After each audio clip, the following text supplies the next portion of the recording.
Psalm 111. Praise the Lord. I will extol the Lord with all my heart, in the council of the upright and in the assembly.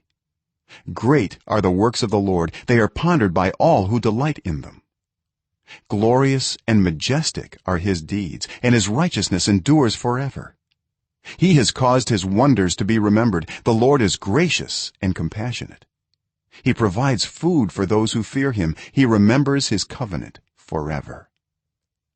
He has shown his people the power of his works, giving them the lands of other nations. The works of his hands are faithful and just. All his precepts are trustworthy. They are established forever and ever, enacted in faithfulness and uprightness. He provided redemption for his people. He ordained his covenant forever. Holy and awesome is his name. The fear of the Lord is the beginning of wisdom. All who follow his precepts have good understanding. To him belongs eternal praise.